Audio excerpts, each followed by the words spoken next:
Genesis chapter 35. We're going to read 35 and 36, and then kind of take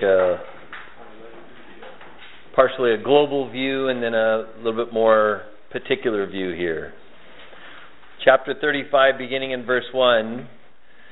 Then God said to Jacob, "Arise, go up to Bethel and dwell there, and make an altar there to God, who appeared to you when you fled from the face of Esau your brother." And Jacob said to his household and to all who were with him, "Put away the foreign gods that are among you. Purify yourselves and change your garments. Then let us arise and go up to Bethel, and I will make an altar there to God, who answered me in the day of my distress, and has been with me in the way which I have gone." So they gave Jacob all the foreign gods which were in their hands, and the earrings which were in their ears, and Jacob hid them under the terebinth tree which was by Shechem. And they journeyed, and the terror of God was upon the cities that were all around them, and they did not pursue the sons of Jacob. So Jacob came to Luz, that is Bethel, which is in the land of Canaan, and he and all the people who were with him. And he built an altar there and called the place El Bethel, because there God appeared to him when he fled from the face of his brother. Now Deborah, Rebekah's nurse, died, and she was buried below Bethel under the terebinth tree. So the name of it was called Allon Bakuth. Then God appeared to Jacob again, and he said, and when he came from Padan Aram and blessed him, and God said to him, "Your name is Jacob. Your name shall not be called Jacob anymore, but Israel shall be your name." So he called his name Israel. Also God said to him, "I am God Almighty. Be fruitful and multiply. A nation and a company of nations shall proceed from you, and kings shall come from your body. The land which I gave Abraham and Isaac I give to you, and to your descendants after you I give this land." Then God went up from him in the place where he talked with him. So Jacob set up a pillar in the place where he talked with him, a pillar of stone, and he poured a drink offering on it, and he poured oil on it. And Jacob called the name of the place where God spoke with him, Bethel. Then they journeyed from Bethel, and when there was but a little distance to go to Ephrath, Rachel labored in childbirth, and she had hard labor. Now it came to pass when she was in hard labor that the midwife said to her, "Do not fear, you will have this son also." And so it was, as her soul was departing, for she died, that she called his name Ben-Oni, but his father called him Benjamin. So Rachel died and was buried on the way to Ephrath, that is, Bethlehem. And Jacob set a pillar on her grave, which is the pillar of Rachel's grave to this day. Then Israel journeyed and pitched his tent beyond the tower of Eder. And it happened when Israel dwelt in that land, that Reuben went and lay with Bilhah, his father's concubine. And Israel heard about it. Now we get into a bit of narrative. Now the sons of Jacob were 12. The sons of Leah were Reuben, Jacob's firstborn, and Simeon, Levi, Judah, Issachar, and Zebulun. The sons of Rachel were Joseph and Benjamin. The sons of Bilhah, Rachel's maidservant, were Dan and Naphtali. The sons of Zilpah, Leah's maidservant, were Gad and Asher. These were the sons of Jacob who were born to him in Padan Aram.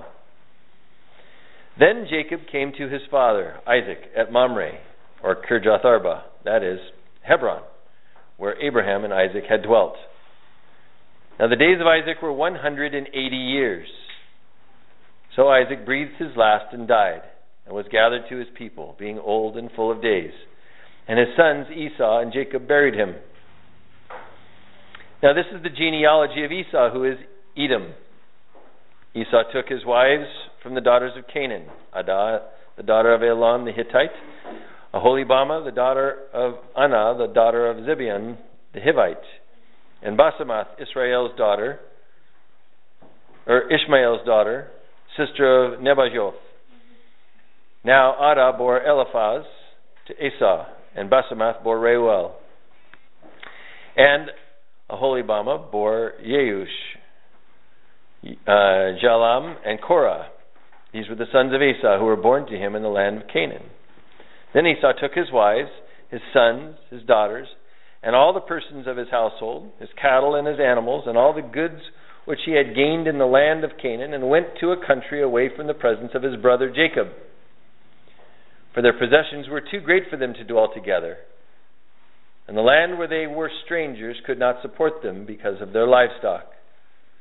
So Esau dwelt in Mount Seir. Esau is Edom. And this is the genealogy of Esau, the father of the Edomites, in Mount Seir. These were the names of Esau's sons: Eliphaz, the son of Adah, the wife of Esau; Reuel, the son of Basemath, the wife of Esau. The sons of Eliphaz were Teman, Omar, Zepho, Gatam, and Kenaz. Now Timnah was the concubine of Eliphaz, Esau's son, and she bore Amalek to Eliphaz. These were the sons of Adah, Esau's wife. These were the sons of Reuel: Naath, Zerah, Shammah, Misa. These were the sons of Basemath, Esau's wife. These were the sons of Aholibama, Esau's wife, the daughter of Anah, the daughter of Zebion. And she bore to Esau Jeush, Jalam, and Korah. These were the chiefs of the sons of Esau. The sons of Eliphaz, the firstborn of Esau, were Chief Teman, Chief Omar, Chief Zepho, and Chief Kenaz; Chief Korah, Chief Gatam, and Chief Amalek. These were the chiefs of Eliphaz, in the land of Edom. They were the sons of Adah. These were the sons of Reuel, Esau's son: Chief Naath, Chief Zerah, Chief Shammah, and Chief Misa. These were the chiefs of Reuel in the land of Edom. These were the sons of Basemath, Esau's wife. These were the sons of Aholibama, Esau's wife: Chief Jeush, Chief Jalam, and Chief Korah. These were the chiefs who descended from Aholibama, Esau's wife, the daughter of Anah. These were the sons of Esau, who is Edom, and these were their chiefs. These were the sons of Seir, the Horite, who inhabited the land: Lotan, Shobal, Zibeon, Anah, Dishon, Ezer, Dishan. These were the chiefs of the Horites, the sons of Seir in the land of Edom. And the sons of Lotan were Ori and Eman. Lotan's sister was Timnah. These were the sons of Shobal: Alvan, Manahath, Ebal, Shepho, and Onam. These are the sons of Zibeon probably, both Ajah and Anah. This was the Anah who found the water in the wilderness as he pastured the donkeys of his father Zibeon. Apparently there was some notoriety at that time about this. These were the children of Anah: Dishon and Aholibama, the daughter of Anah. These were the sons of Dishon: Hemdan, Eshban, Ithran, and Sharon. These were the sons of Ezer: Bilhan, Zavan, and Akan. These were the sons of Dishon: Uz and Aran. And these were the chiefs of the Horites: Chief Lotan, Chief Shobai, Chief Zebeon, Chief Anah, Chief Dishon, Chief Ezer, and Chief Dishan. These were the chiefs of the Horites according to their chiefs in the land of Seir. And these were the kings who reigned in the land of Edom before any king reigned over the children of Israel. This is a narrative about some history. Bela, the son of Beor, reigned in Edom, and the name of his city was Dinhabah. And when Bela died, Jobab, the son of Zerah of Bozrah, reigned in his place. And when Jobab died, Husham of the land of the Temanites reigned in his place. And when Husham died, Hadad, the son of Bedad, who attacked Midian in the field of Moab, reigned in his place. And the name of his city was Aviv. When Hadad died, Samlah of Masrekah reigned in his place. And when Samlah died, Saul of Rehoboth by the river reigned in his place. When Saul died, Baal-Hanan, the son of Akbor, reigned in his place. And when Baal-Hanan, the son of Akbor, died, Adar reigned in his place, and the name of his city was Pau. His wife's name was Mehetabel, the daughter of Matred, the daughter of Mezahab. These were the names of the chiefs of Esau, according to their families and their places, by their names. Chief Timnah, Chief Alva, Chief Jetheth, Chief Aholibama, Chief Elah, Chief Pinon, Chief Kenaz, Chief Teman, Chief Mibzar, Chief Magdiel, and Chief Iram. These are the chiefs of Edom, according to their dwelling places in the land of their possession. Esau was the father of the Edomites. Now we read this through, and as I was thinking about some of the discussions we've had for the past few weeks, some of those discussions now are solved. Questions that we were asking and hypothetically answering, we now have a little bit more answer to with some of this narrative. Some of the other reasons we have this narrative is God has gone to some pretty good lengths to keep track of people that were not part of Israel. They were not of the nation Israel. And it makes you wonder, why did he go such great length to keep track of all these people? Well, the promise was given to Abraham and to Isaac, right? And to Isaac's offspring. Well, Esau was the older of the sons. So God is going to a length here to record for us now the division between Esau and Jacob to help us understand the lineage through whom the promise is going to come. That is the lineage of Jacob. When we think about this, we certainly think about the lives of these men, would we conclude for any reason that God made this choice based upon the individual characteristics of either one of these men? No. The answer is no. So, what is the basis for his choice? The birthright. His own will. Yeah, the answer is his sovereignty is the basis for the choice. It wasn't because one was better than the other or worse than the other. And before Esau was old enough to flippantly give away his birthright for the porridge, God had already told Isaac and Rebecca, I almost said Rachel, Isaac and Rebecca, that the older will serve the younger. In her is two nations that are going to war with one another, and the older shall serve the younger. Esau hadn't done anything good or bad yet. Jacob hadn't done anything good or bad yet. But you see, God is showing us through this story one of the things we need to become acquainted with, and that is God's sovereign election. God's sovereign election. To be sovereign means you are at the pinnacle, you're at the top. Nobody is equal to you, certainly not above you. And as God declares, He has no counselors, and He is seeking none. And so God, in His divinity, being the only one, simply decides. And His sovereign election is that decision.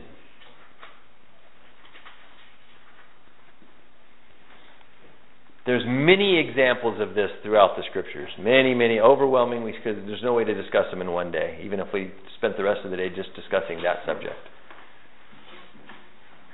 So, why does God exercise sovereign election and then demonstrate it to us? Because He's God. Well, that makes Him able to do it. Because He knows what's in their heart. What's coming in their heart. The answer is because He wants us to catch something or gain something by Him exposing this to us. There's something we're supposed to pick up from it. He doesn't do it for no reason. He does it because He wants us to pick something up from it, to gain something from it, whether it's knowledge, understanding, something He wants us to gain by it. And so our goal should be to find out what it is that we're supposed to be learning from this. What is it He wants us to gain from this? I was listening to much of the discussion from last week, and I'm not going to say all of it, but much of the discussion had to do with horizontal relationships. You read last week in chapter 34 a lot about this incident where Dinah goes out into the people of the land exploring, and she gets taken in by Shechem, and he violates her, and then comes to Jacob and says, I want your daughter as my wife, or actually his father does. Hamor comes with Shechem. I want your daughter for the wife of my son, because that's how the arrangements were made at that time. And discussions that took place, and then atrocities that continue to multiply. And we can get really caught up in those very real circumstances, and they were very real, and the tragedy of them, and they were very tragic. Question is, what does God want us to learn by recording this for us? Why record it? How many of us got to know Jesus better by that story?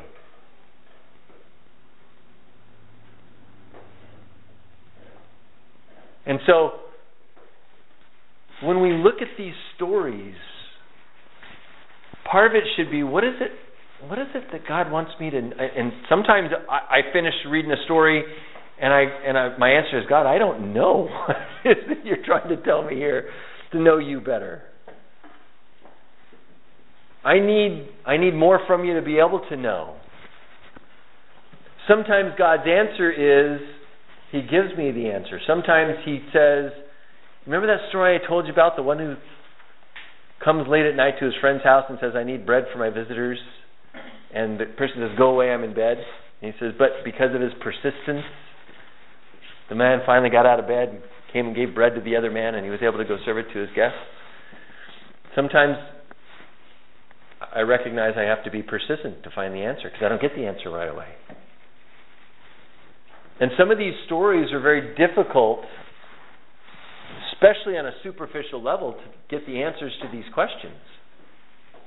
How do I get to know Jesus better in some of these stories? You know, we read this list of genealogies. Why does God spend so much time saying and then repeating Himself? And Esau was Edom, and these were the offspring of Esau. And here's who they were, and here's who their kids were. And here's what happened very briefly. Somebody gets mentioned, and this is the one that found the water when he was out pasturing the donkeys. What? I think it's mostly to do because of the promise He made to Abraham. He's noting the fact that he did become many nations. He did fulfill what He said He would do. Plus, through that seed, the whole world would be blessed. So there's got to be a record to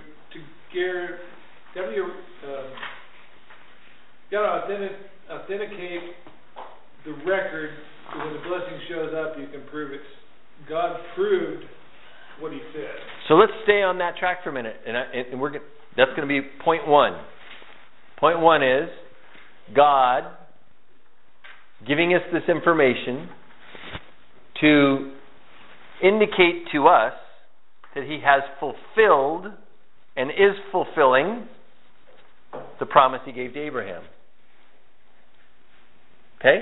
That's great. And I agree with you, by the way.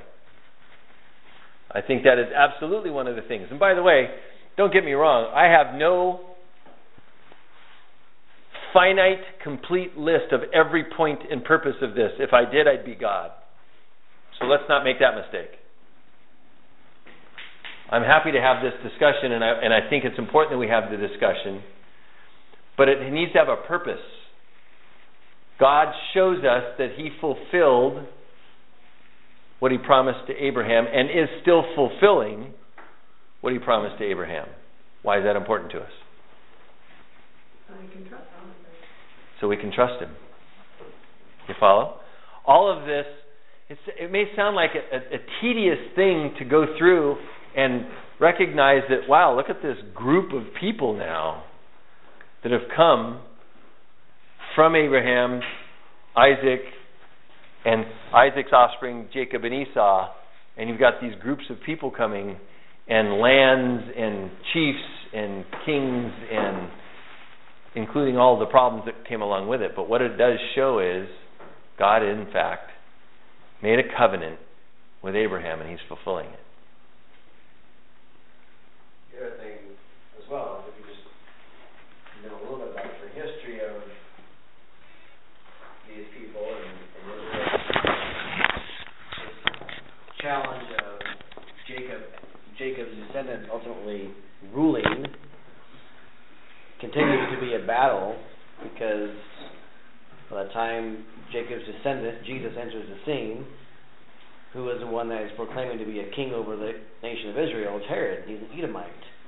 And so he's a descendant of the older, still trying to supplant or rule over the younger, until Jesus finally puts an end to all of that. But it took still another, not thousands, 500 or 600 years or whatever, I don't know how it is, a couple thousand maybe, for it to really come to fruition that Esau through the Edomites are still trying to claim their birthright of ruling the area until Jesus comes on. And so the Edomites have to be established as a people group to realize that, at least maybe another perspective, possibly, that they have to be established as they are there, and they're still trying throughout history to rule over the Israelites until Jesus finally comes on the scene. Sure.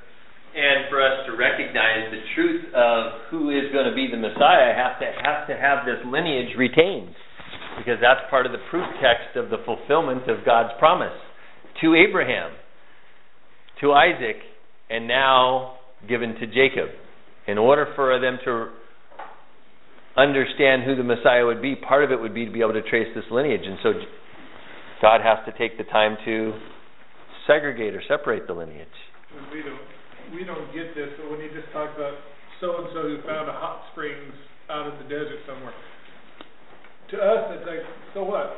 But right. To them, that hot springs is probably a really big deal, and the nations knew of it and knew who it was, and so that ties it all together. That's exactly right. They had particular knowledge that it was impactful for them at that point, that made the story of the person that found the hot springs or whatever particularly relevant to us today. It may have no relevance itself, but it was relevant at a point that had recognition for people around that, and it staked a claim of ownership, a claim of reputation, and a claim of accomplishment. But we read through this story, and there's things that are to be thought of in a very much interpersonal way. For example, yes, ma'am. Well, the story also shows that he's very patient. He's very patient to weed through all the weeds that need to be weeded through in order to get where he needs to be. Yeah. Thank God for that.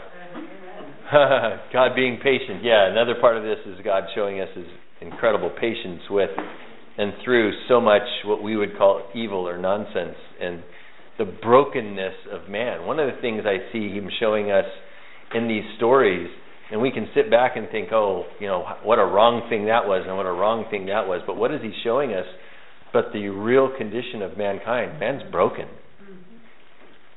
Broken. And despite that brokenness, God is so incredibly God that he takes and works with and in the midst of all of that brokenness to bring beauty. He doesn't look away and pretend the brokenness isn't there. He comes to fix the brokenness in the midst of the brokenness. He doesn't look at it and misunderstand all of the ugliness that he's looking at. He sees it ugly, but he comes to make it beautiful, not leave it as it is. He comes to do miraculous things, and we get a picture just by reading this part of the story. And it's easy for us to sit down. Howie, I appreciated your honesty today. I really did. And I'll bet there were some adults in here who were thinking the same thing, but honestly didn't have your courage actually just to say it. But we also have to be careful about taking such positions. We have to be careful because ultimately, you're right. But God doesn't want us to separate because you're right. He wants us to rescue. He wants us to be part of the correction, part of the rescue process that He's putting in to try to rescue people. And what He shows us here is some really broken, ugly situations, showing us the condition of mankind. It is really broken and ugly. At the same time, He's showing us how great He really is. How incredibly great He really is. Why would such men who are not particularly good men be allowed to prosper so much? Try answering that question and see if you get even 5% into it. What if God didn't prosper them? Well, then they and their offspring would starve and die and cease to exist. But then there would be great and many nations. And there wouldn't be great and many nations, you follow? So back to Carrie's point, part of that is He has to continue to allow the wicked to prosper for a time terrestrially in order for what He's trying to accomplish to be accomplished in the midst of the brokenness and disaster. And it never implicates Him as being okay with this ugliness. He came to fix it. He came to make it beautiful.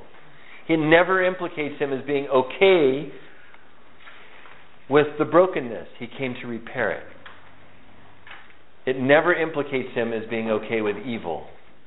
But He must forbear it or tolerate it or pass over it for a time in order to continue to work in the midst of it to bring forth beauty from those ashes.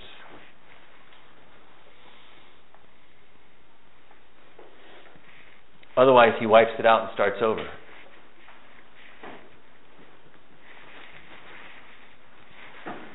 And we all sit here as people who have benefited from that patience. And because of the desire to bring forth nations of many people who would be His, He has to work in that system because the system is broken. We broke it. He didn't break it, we broke it. And what He's showing us is people who are a lot like ourselves. We may not have been people who have gone out like Levi and Simeon and murdered the people of Shechem, or been Shechem and gone out and raped the young lady, if that's what it was. Sounds like that's what it was, but we may not have been those people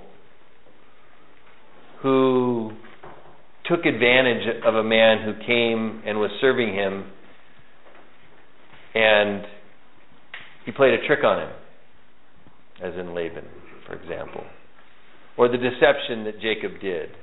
Or the rebellion in the different places that we see different rebellion. We may have done those specific things, but we don't need to see that we are those people or have been those people. Not are. I changed that, by the way. Have been those people, because hopefully we are not those people anymore. But every one of us in here should be able to identify with a person or two in the story.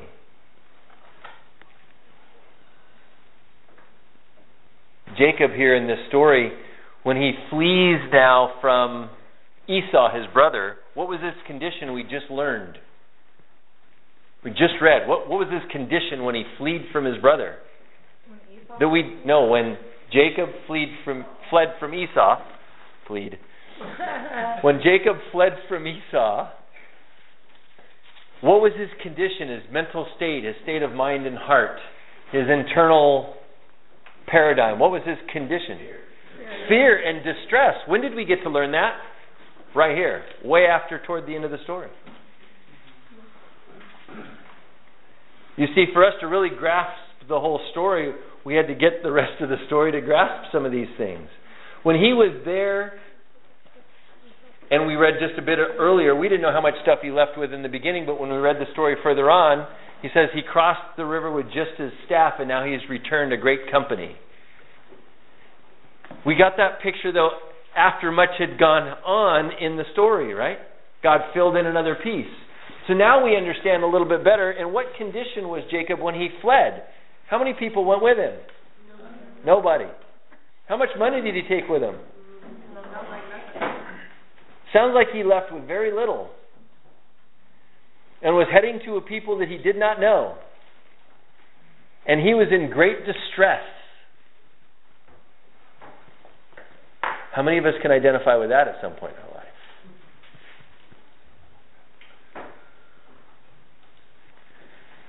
And as he goes forward, we would like to think, in our state of being as the people who we are, we would like to think that, well, gosh, he should have learned the lesson now and gone forward in a way that would have shown us that everything in his life glorified God.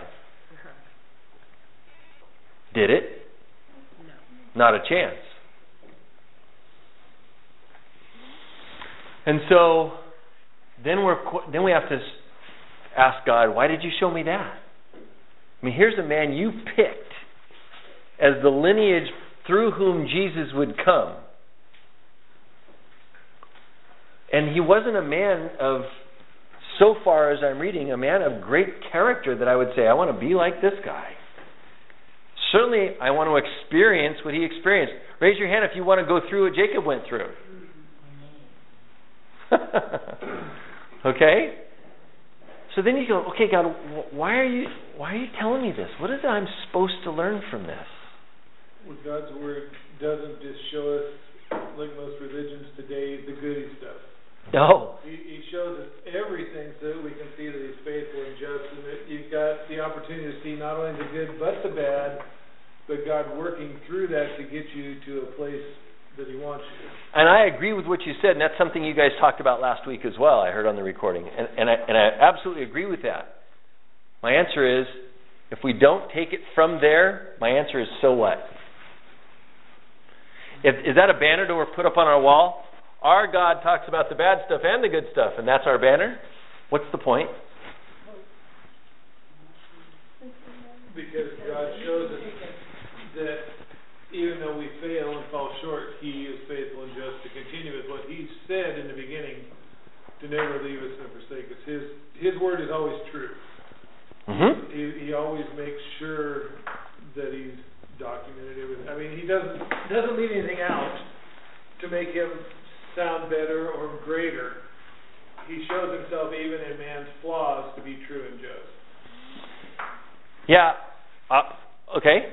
So, and all those things, at a certain degree, I would completely agree with you. Now let's compare stories. Now let's compare Jacob and Judas. For those of us that know our Bibles. Because the more you read, the more you learn, right?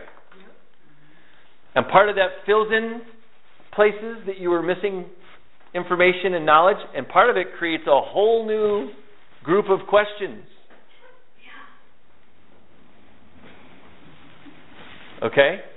Compare Jacob and Judas. Despite our failings, God is faithful. He will never leave us or forsake us. But Jacob left God a number of times, and God shows us His perseverance in and through the life of Jacob. What did He do with Judas?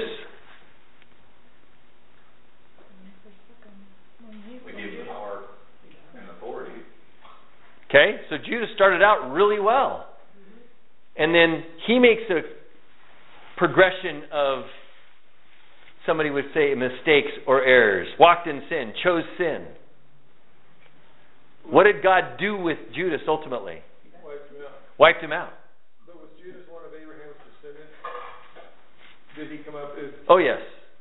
The only reason I say that because stuff that happened to Jacob was because of the promise he gave to Abraham. Sovereign election, you're Yeah. talking about right there. There's some of that involved there, which until Christ came was because God said. Even though they had the right to choose and stuff, God allowed things to happen because He said they're going to happen, and so He allowed it. After Christ came and you're in the presence of the Lord, you don't get because of this, whatever. You are confronted with Christ, and you have to make a decision either to follow Him or turn your back on Him, and that was the difference. Right. So that last statement. You had to make a choice whether to follow Him or turn your back on Him. Back to that same comparison. We have Jacob and we have Judas. Jacob gets met by God again. And He's spoken to him again. What is Jacob's response after the interaction with God? Submission and an altar and worship. And telling all those who are his to do what? Clean house. Exactly right. Get rid of all the foreign gods, all the foreign worship, all of the stuff that is contrary to the God who has met me. What did Judas do when that God who became flesh confronted him in the same way? He said, don't do this. It'd be better for you if you weren't. He went and chose to worship one of those false gods. And that was an odd point in there that Jacob, serving God, had all this stuff in his camp to get rid of to start with. I mean, that just shows you how much corruption can be in a godly camp, so to speak. Yeah. Jacob, why would he even go ask such a question? Why did he allow it to be there? You follow? This is God showing us the weaknesses of man. Just because God chose Jacob to be part of the lineage to bring forth Jesus didn't make Jacob Superman. He still was a man that God chose to work through that lineage to bring forth I think we also see Jesus. the establishment of Abraham, Isaac, and Jacob.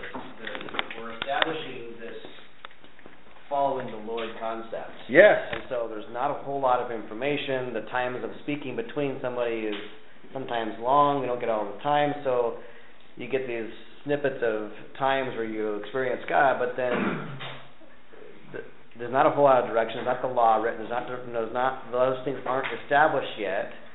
And so, I don't know, part of me wants to give Jacob some of the benefit of a doubt of ignorance, so I'm not quite sure how this works. We're living in a foreign country for 14 years possibly, and they have false gods, and so this stuff just kind of gets into that mode or mindset.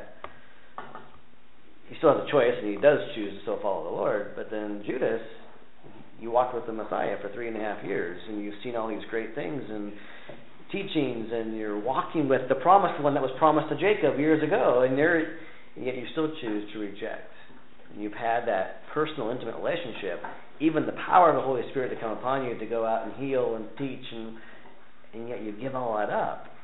And the issue with Jacob and the Old Testament saints, they're looking forward to this time. They long for it, but they couldn't get there.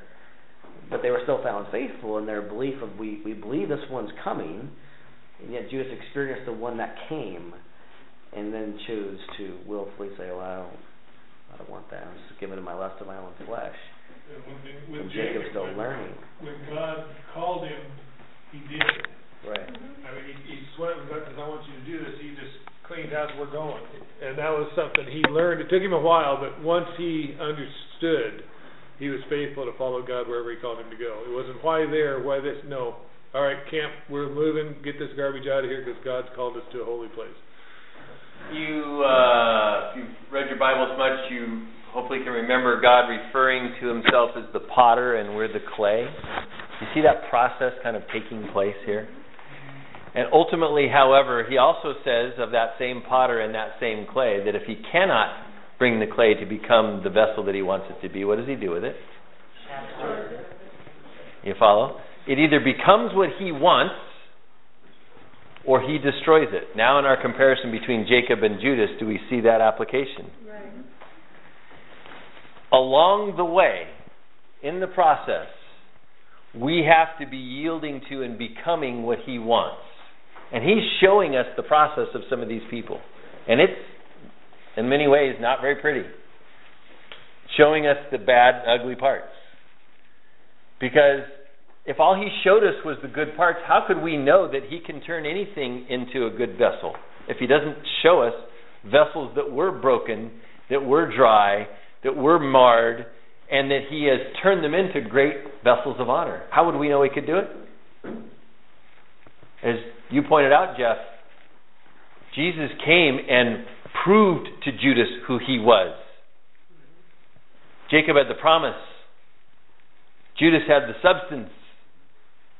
Jacob yielded to the promise. Judas rebelled against the substance. And that's why God, in his sovereign election, having told us what he would do before he does it, followed through on both of those things so that we will know God more and more. That's what Jesus said to the psalmist, blessed are those who believe and yet don't see. Right, blessed are those who believe that and yet don't see. And so here, the Old Testament people, they're believing, yet they can't see that stuff. That's right, they didn't get to see the substance. And us now, we have to believe, but we can't see the substance. We look back on historically, and the devil has done a great job of corrupting history and getting us to doubt all history then, because if that's historically wrong, then how much history can we trust of anything? And it snowballs. But God's here revealing himself to us, and he's revealing things that he wants us to know so that it will help us to navigate the life that he is trying to mold and shape. That's why these are done. I think about Hamor and Shechem coming and saying, Hamor says, I want you to give Dinah to us to be a wife for Shechem. What was their response? Well, initially, Jacob didn't do much. He just kind of hunkered down, didn't he? What if you were Jacob at that moment? And a man who may have been known as a prince or a king of a neighboring nation came to you, and you were informed that he had molested your daughter and now he wants her as wife. What would you do? I understand the brothers did. It's hard because today we have to submit to laws. Back then, you're like, you can wipe them out. And if you do, you know that potentially what Jacob also knew, which was, I don't know how many friends this guy has around here and how many nations are his friends, and if I do one thing to this family, did you not learn this lesson recently? What happened when dogs kept barking over and over again at your neighbor's house? Oh, yeah. What did you do? I ended up filing civil complaints about it to the city. And then what did the city do about it? They didn't do anything for a while, but eventually a policeman came out. Eventually a policeman came out, and the policeman came and visited whom? Me. You. What happened by the next morning? Oh, yes. They went out and kicked my car. Or I can't prove that they did, but somebody... Let's just put it this way. There's a nice big dent in the driver's side door of his car now. The very next day after the police came and visited for the claim of excessive noise from the constant dog barking. What do you think was going through Jacob's mind potentially when he's met with this company of people asking this question? He was looking at the bigger picture safety of... Maybe he was wise in not doing something at the moment because he's thinking through the situation to figure out how to navigate a very crummy, broken, ugly situation that he can't undo. Now, we can look back, further back in the story, when it says, and Dinah went out to look among the people of the land to see what she could see. We can go back there and say, boy, now based on what we've learned, not just from this story, but what we've learned elsewhere, we could say, why was Dinah ever out on her own looking around the land? Being a young maiden like that, unprotected? Why was that allowed to happen? Let me ask you the next question. How many of us send our daughters out in places where they're not in our immediate protection? So we sit there and say that about Jacob, but how many of us don't do that regularly? I love this little girl here.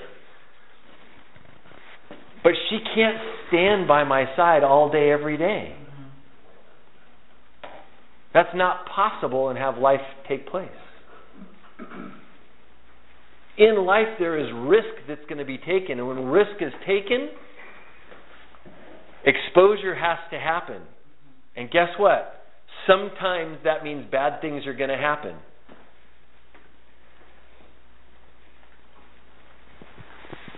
And so I try to train her to make wise choices when I'm not there. What? You follow? And so I would try to choose to have her make choices so that she would never be in a position where a man could take her and force himself upon her. Because if she doesn't do that, then it might happen to her.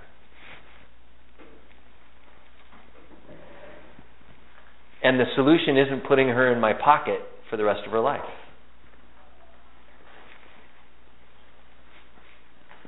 See, that's part of what I got out of that story is not don't let Dina go out and look, but prepare Dina before she goes out. So that what she's looking at is going to be things that she should be looking at. And what company she's in is the kind of company she should be in. And precautions and steps and boundaries and all those things that I need to teach her, she's abiding in those things. So that she can't suddenly have somebody come upon her and force himself on her and take her.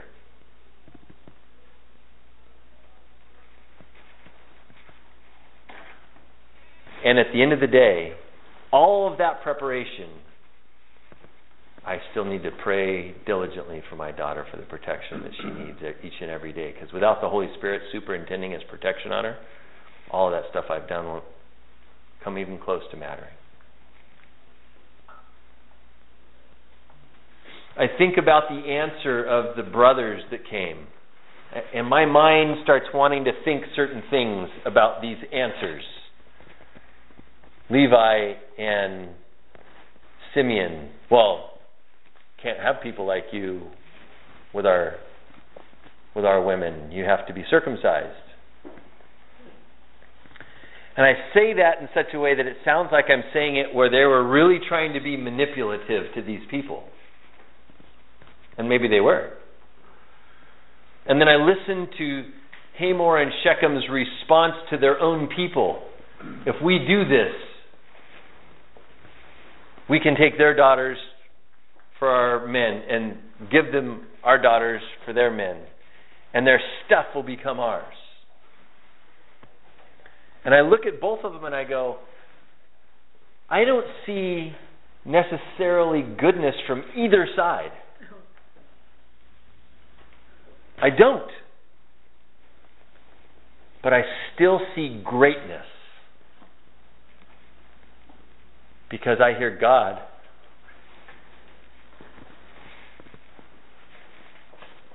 teaching us about circumcision, not of the flesh, but of the heart. As broken and marred as the picture is of Israel at this time and his sons, they are still called Israel by God. Because He is trying to show us what He wants in His kingdom. Not by their actions, but by some of the things that take place. They remembered circumcision. How did they remember this? Why was it important? Do we have recorded anywhere that Isaac passes down to Esau and Jacob the subject of circumcision? Do we have it recorded anywhere that Jacob tells his sons about circumcision, or that any of them are circumcised? All of Abraham. That's what we heard in the very beginning. We have the one event that takes place, but none of it's recorded after that. And suddenly it pops back in the story. When does it pop back in the story? Right after tragedy takes place. Right after sin is what's been ruling in the story. And what does God interject into the story? Circumcision. Why? Because it seems so similar to when tragedy in America and 9/11 takes place. Now all of a sudden, class everywhere, pray for America, and after for about a few months, okay, now we'll go back to our own thing again. A few months, a few minutes. Whatever, but the tragedy happens, all of a sudden, no, now we can call upon God and use the God card, and it's okay. It's not offensive anymore because it's a tragedy. But once we're okay and our lives are fine, then we can't do that anymore. But we use the God card to help us get out of our problem, versus truly yielding to what the Lord would want us to do. We try to use it as a means to escape something. But I didn't necessarily hear that it ever went away. It's just not mentioned in the Bible because What's that? circumcision. It's they know about it. It's obviously taking place because it sounds like all of Jacob's sons were circumcised. Because you need to be like us in doing this. Oh, no, I agree with you. It's been done. It's just not mentioned by God. And so now I'm trying to ask myself, why does God bring it up now? Why is God bringing it up? You understand, this story isn't recorded for us because Simeon and Levi are these geniuses.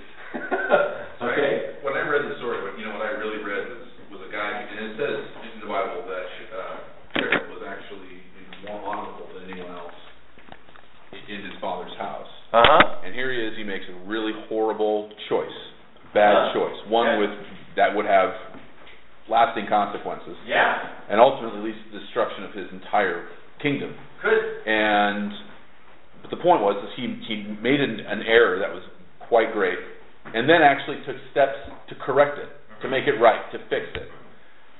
But there are just some things, some mistakes that we make that there is no fixing, that the consequences, no matter how much you try to fix the problem, the consequences will just never go away. And that can't undo it. Correct. And it doesn't matter how much you want to. It doesn't matter how hard you try to fix it. You have to pay for the consequences. And when I read that story, that's what I really got most out of it. I don't really see the story really being about the brothers so much as it being about the consequence of sin. Yeah, and you very well may be correct.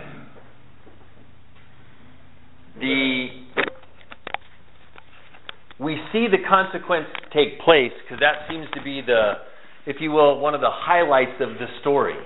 Highlights being one of the main points.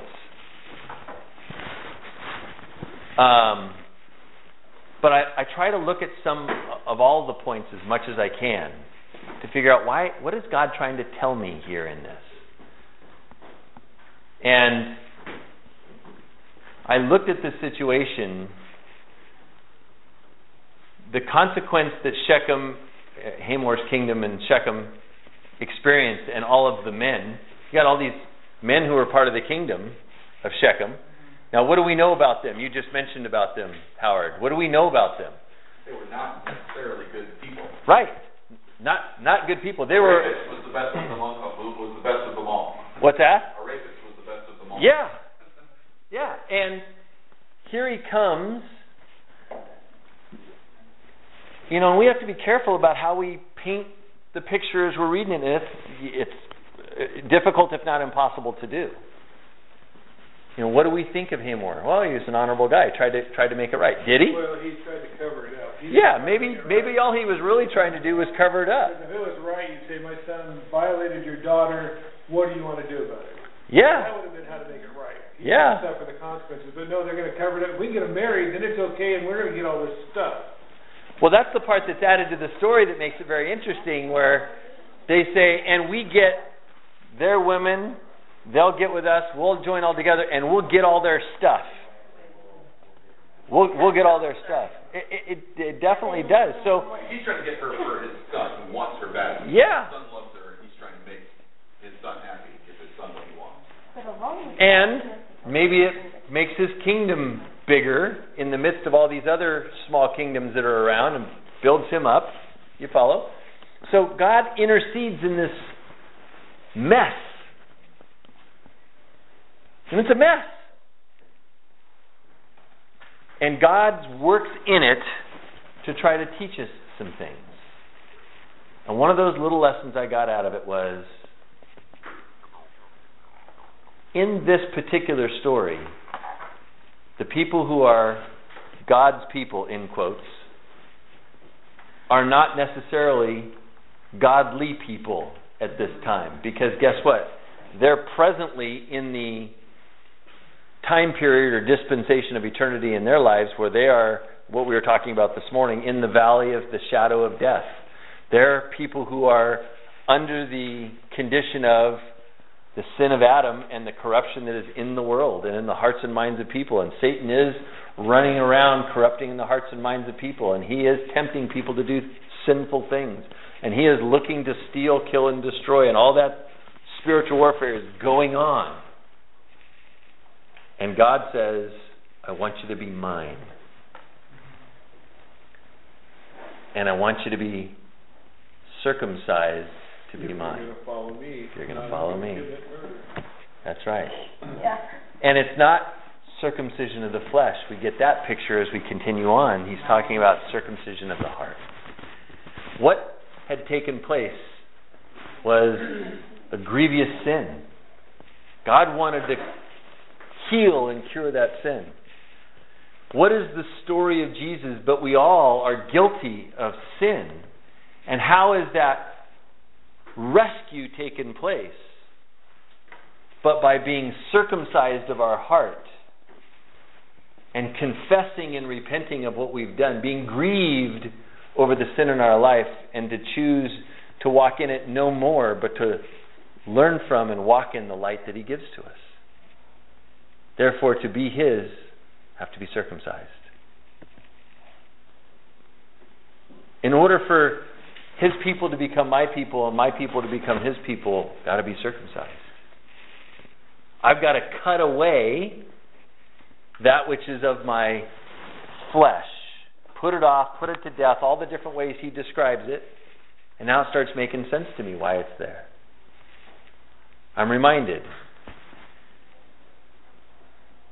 And as we grow and go, there are different ways our flesh materializes and manifests itself. What does God remind me? I want you to be circumcised. I don't have to look at the potentially corruptive response of Hamor and Shechem, or potentially the delivery of these two men who are using it maybe as a ploy. Maybe it was a premeditated plan. Or maybe after they suggested it, then they came up with a plan. I don't know. And either way, two men were able to go and slay all these men of Shechem. Well, in fairness, though. And maybe some of their servants with them didn't get credit, but it was a group of them. Well, we never hear No one really knows how big a city was considered back in those days. Correct.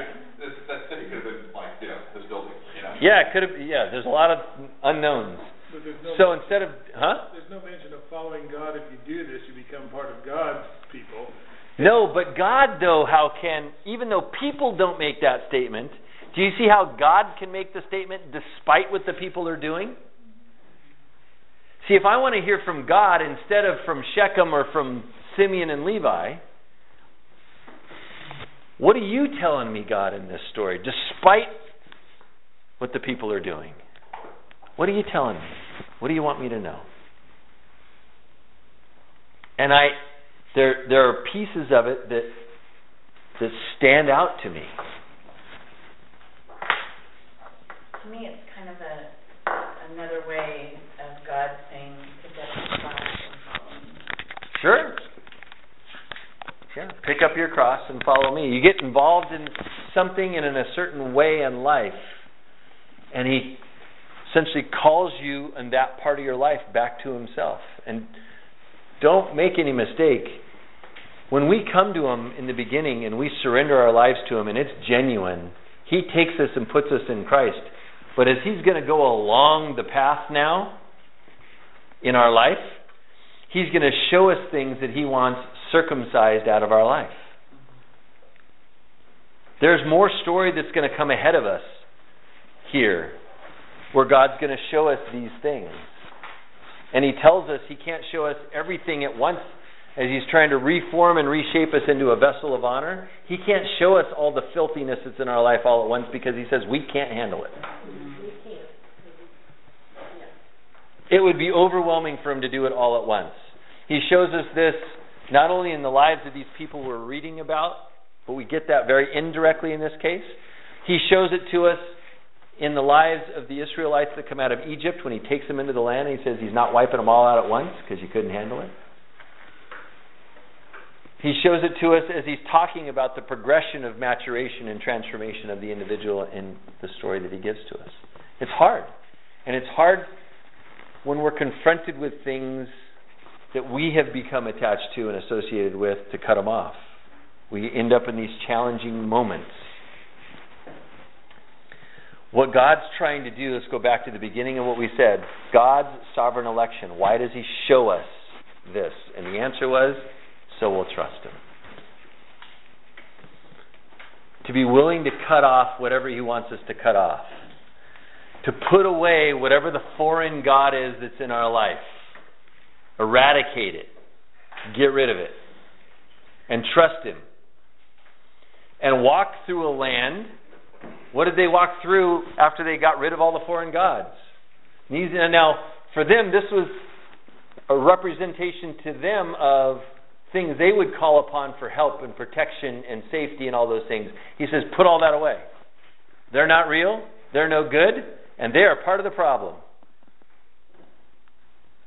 How many of us had God say that to us in our lives before? Raise your hand. If your hand's not up, you've been deaf, dumb, and blind your whole life. Okay? And it can be a scary thing. Things that you think you know so well and you've become attached to, and God says, put that away. Trust me. It can be hard sometimes. What does he want to do? No, that we will get blessed ultimately by walking with him. What does he want to do? Whoa, that was everybody at the same time. One at a time. What? You're getting closer. Yes. What did you say? I said it's his will. I mean, ultimately. No, that it is his will. God wants and decrees. Here's what he's really trying to show us is he wants to rescue us. We will do these things after he rescues us. We'll draw more near to him. He'll mold us and shape us even more. Yes. But what he wants to do is rescue us. Do you realize how fouled up our thinking has become, being influenced by the world and the ways of the world and the temptations of the devil and all those things? Job's conclusion, God, why is this happening to me? Haven't I been faithful to you? Why would you do this to a man who's been faithful to you? That's a great question. If honestly, in an honest, raw sense, isn't that a great question? Yeah, fair question. Well, you mentioned the fact that he wanted to mold us like a piece of pottery. Yeah. If you've ever molded clay, it can look beautiful, but if you don't knead it and beat it up and pound it and get all the air bubbles out and you put it in a kiln, it'll blow up. Oh, yeah. Oh, yeah. I mean, and that's kind of our life. We're going to blow up without God purging us of all this stuff in it, and it's going to hurt. Here's the thing for us, as I read this, and I see all the separations of the people groups on purpose so God could tell us very clearly the lineage of Jesus, by the way. And he points out some of the lineage of the enemies of Jesus in these same lines, by the way. Amalek being the son, for example. Okay? And the concepts that he gives to us. Did Jacob and Esau ever dwell together again? They did. What does the story tell us? After Isaac died,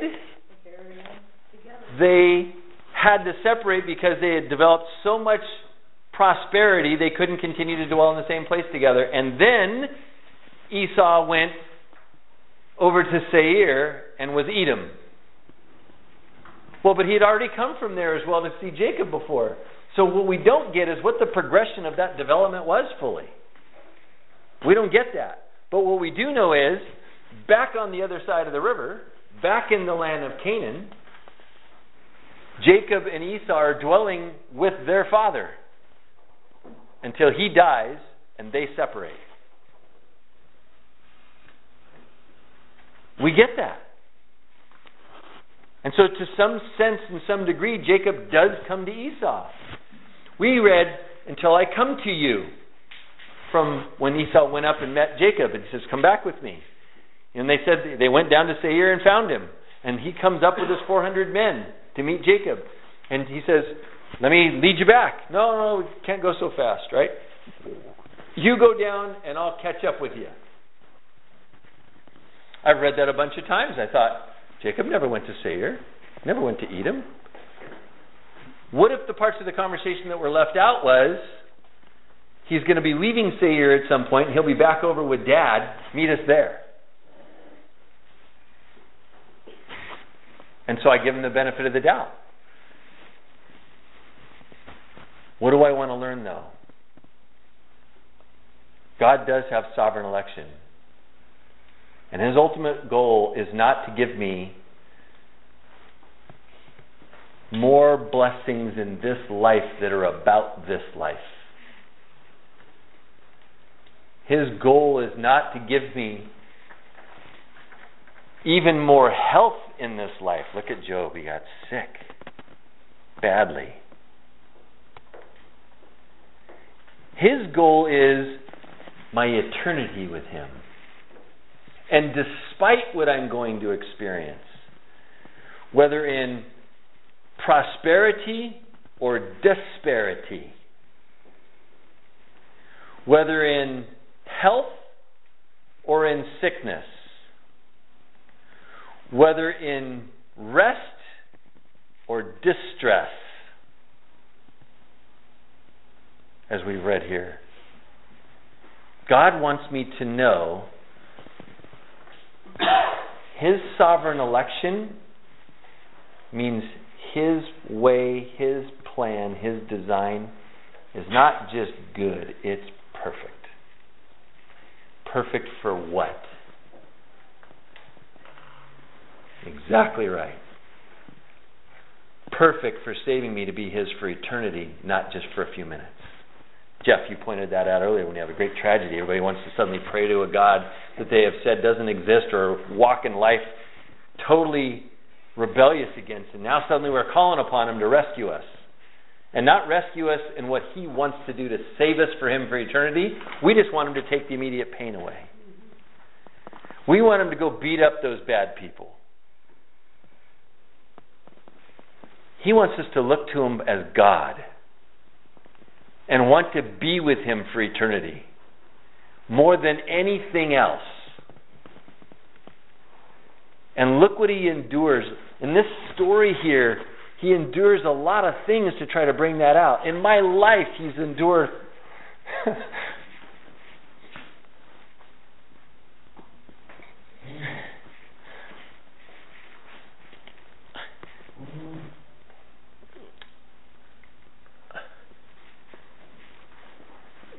when I think about some of the stuff I've done,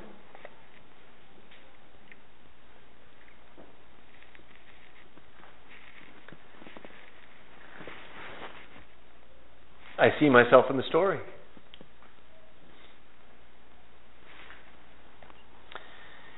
And I am really, really grateful that He came down into the place where I am. Because I couldn't go up to Him. First time He appears to Jacob, there's the ladder, and at the top of the ladder was Jesus.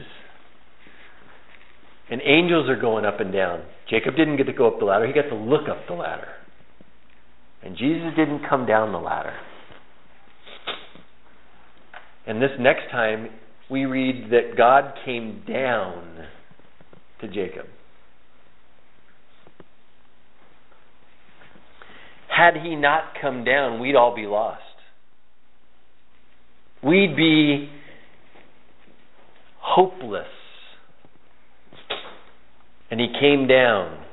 Jesus became man. He came down and met me where I was, met you where you were. Meets us where we are. And He wants to take us, and not take us out of here. He wants to take us into Himself and transform us. He wants us to be circumcised. He wants us to become people He has sovereignly designed us to become.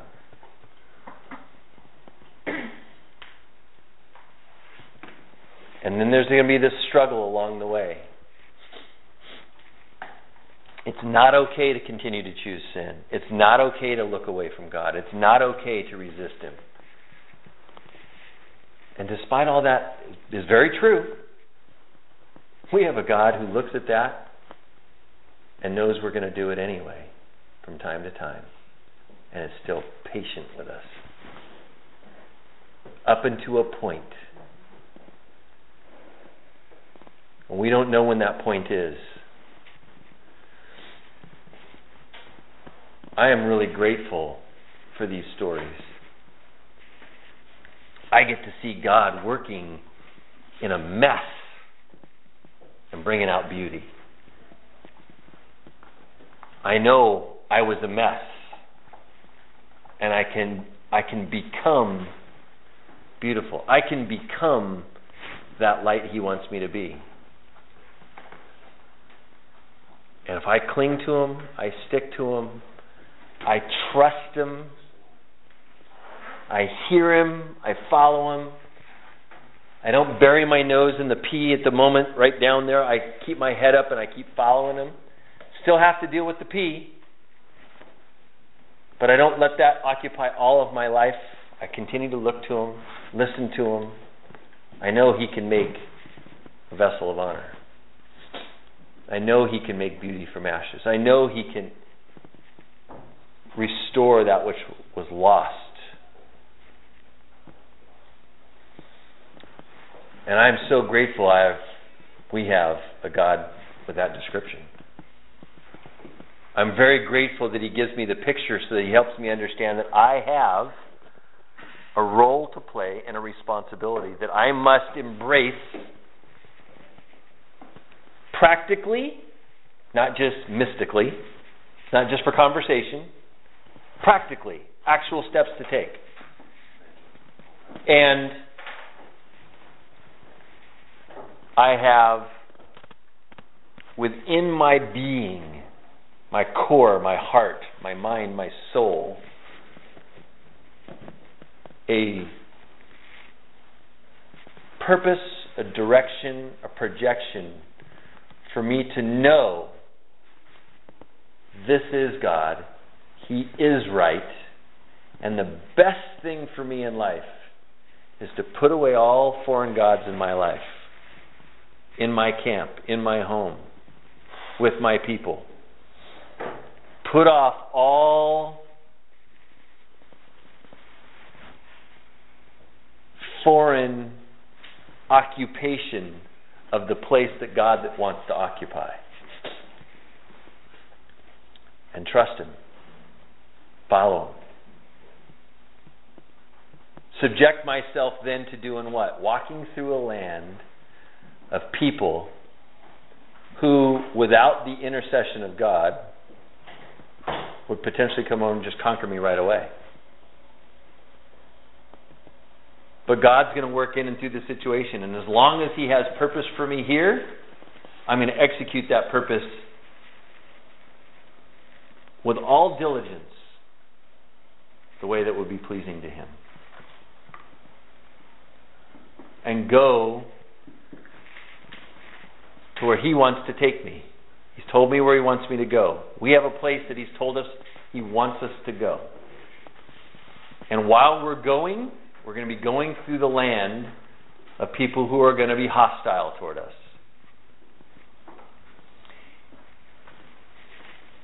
If I continue to follow Him, it's His job to take me there.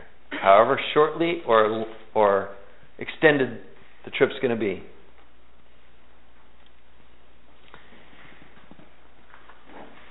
But to go on the journey and be willing to risk all that I have to risk. To know Him, to love Him, and to be whatever I can be to those people around me. So they will see Him more than me, trust Him more than me, love Him more than me. It's my objective in life. It should be all of our objectives in life. And so let's do everything we can to show not only that we believe this, That's usually where the conversation stops. But He's going to give us influence in the lives of other people. Let's show them we believe this. Let's show them this is the way we live. Because He's worth it.